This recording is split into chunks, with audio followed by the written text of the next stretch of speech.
Bonjour! Aujourd'hui, nous allons voir la frise et le dallage. Ce sont des notions de mathématiques en géométrie.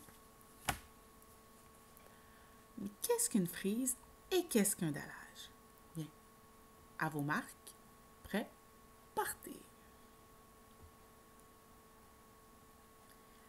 En premier lieu, la frise. Bien, la frise, c'est une bande rectangulaire, donc sur le long, sur laquelle un motif va se répéter de façon régulière à partir d'un motif de base. Qu'est-ce que ça veut dire?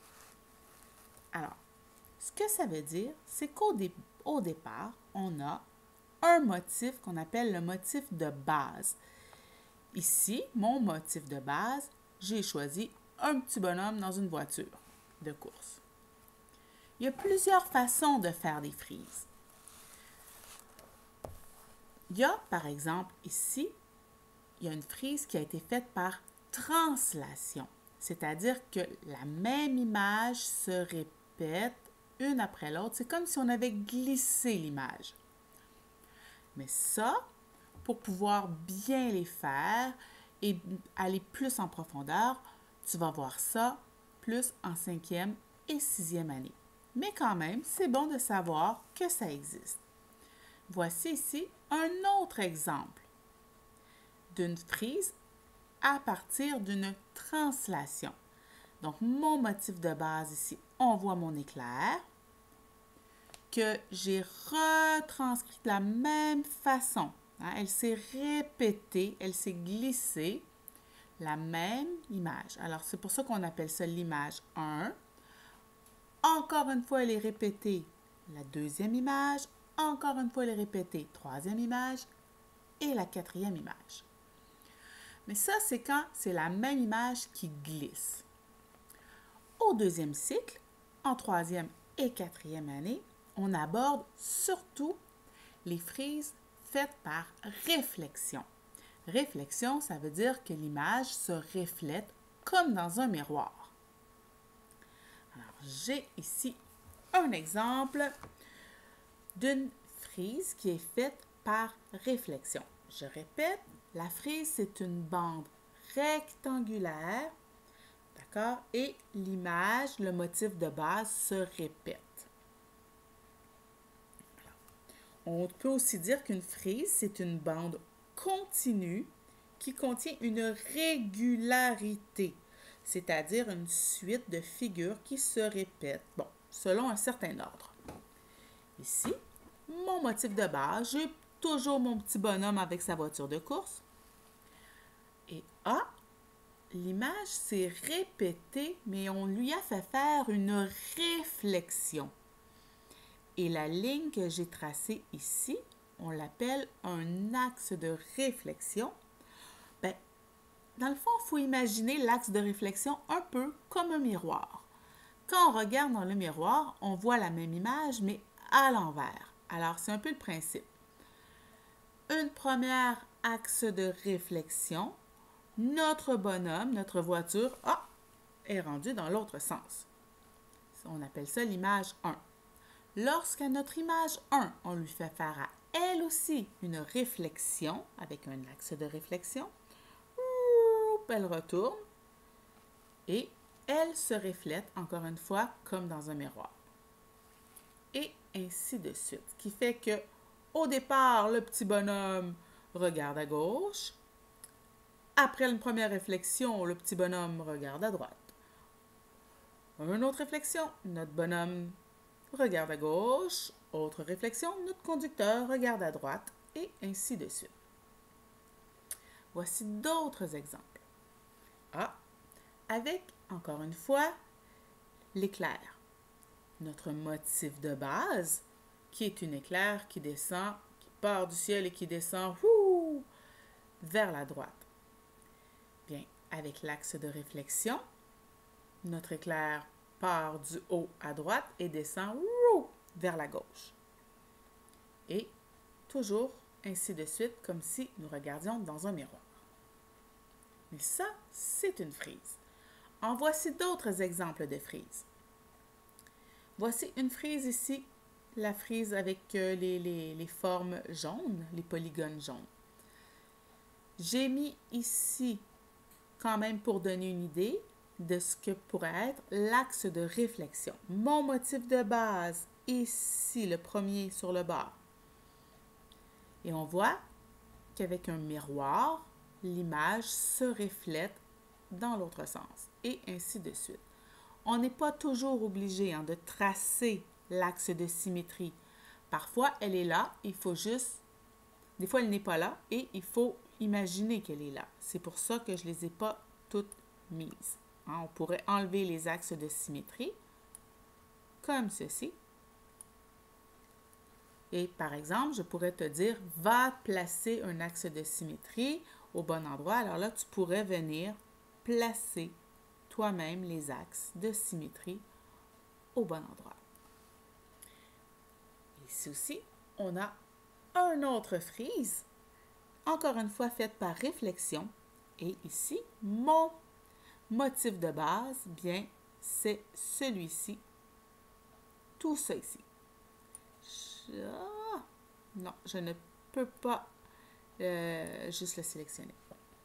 Alors, mon premier motif de base ici, dans un miroir, il se reflète, ainsi de suite.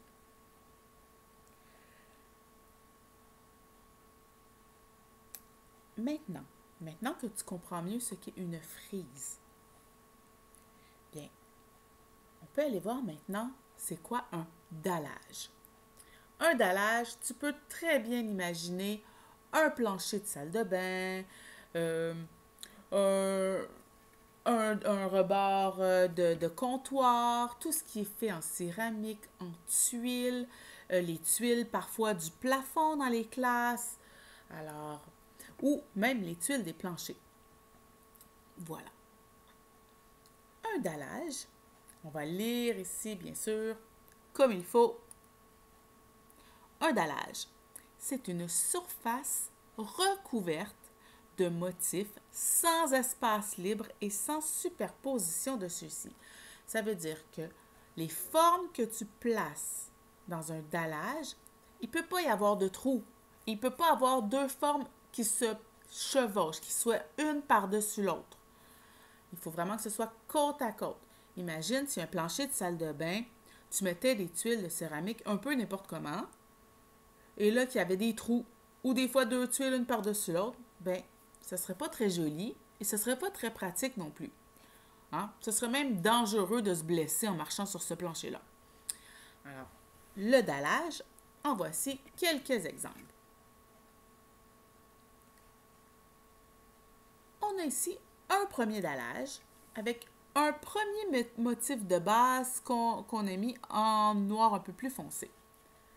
Ce n'est pas juste une bande rectangulaire, un dallage. Si tu remarques, le motif de base se répète ici, encore ici, mais il se répète aussi en bas. Alors, ce qui fait que c'est une plus grande surface. Ce n'est pas juste une ligne, mais c'est une plus grande surface. Ça peut être un rectangle, ça peut être un carré, ça peut être une autre forme. Ici, on voit un autre dallage. Comme tu peux voir, il n'y a aucun trou, aucun espace libre. Et ce sont les mêmes motifs qui se répètent. On en a un autre exemple ici, avec des polygones de différentes couleurs. Et maintenant, si toi aussi tu as envie de fabriquer tes frises et tes dallages toi-même, il y a un petit site internet que j'ai trouvé fantastique, un outil. Alors, j'ai simplement fait une petite recherche Google, frise et dallage, et je suis tombée sur un créateur de tessellation.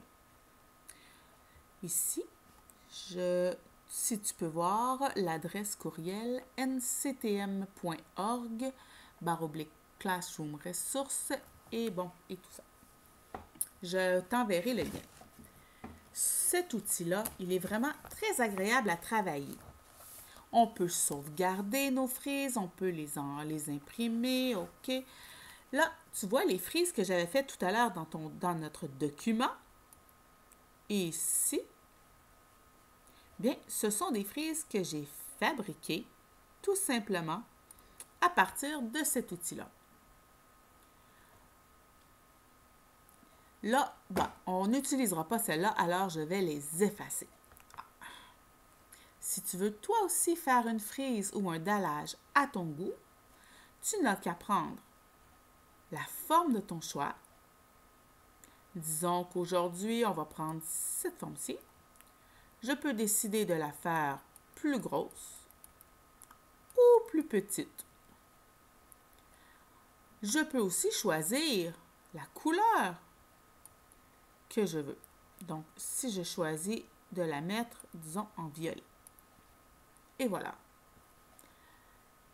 Je peux ensuite décider d'y ajouter quelques formes qui vont venir se placer assez facilement. Mais là, je n'ai même pas eu besoin de la placer.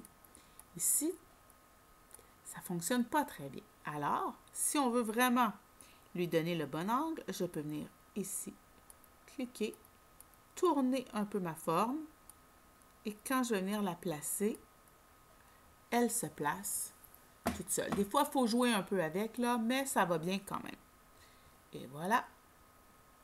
Et celle-ci, encore une fois, je vais venir tourner un peu. Et vous voyez, des fois, hein, il arrive qu'il y a un petit peu plus de difficulté. Alors, on va réessayer un dernier coup, là. Ça se peut qu'elle fonctionne moins bien, celle-là. Ensuite, si je décide... Donc, si je décide que j'ai une forme en trop, je peux venir l'effacer simplement. Je pourrais aussi décider de venir ajouter des triangles à l'intérieur, comme ceci, si ça me plaît. Mais je pourrais aussi décider d'enlever ceci et simplement de venir rajouter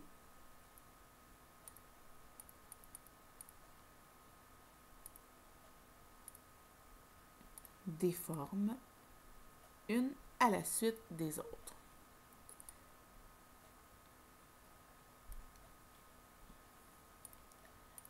Si je veux placer des formes comme ceci, je pourrais venir faire une frise assez facilement, comme ceci. Je veux maintenant transformer cette frise. Je veux qu'elle devienne un dallage. Alors, je peux tout simplement venir cloner ici.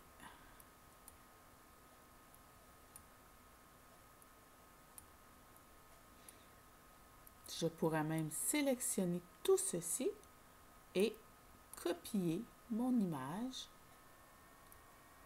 ici.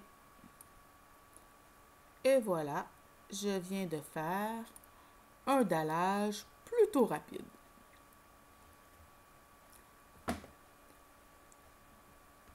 N'oublie pas qu'un dallage, bien, c'est une surface qui est remplie, qui n'a pas de trou, qui n'a rien qui est un par-dessus l'autre. Alors, je ne pourrais pas venir mettre mes formes comme ceci. Là, si je faisais ça comme ça, ce ne serait plus un dallage. Alors, n'oublie pas, pas de trou et des images qui se répètent. Maintenant, c'est à ton tour d'essayer de faire des frises et des dallages. Amuse-toi!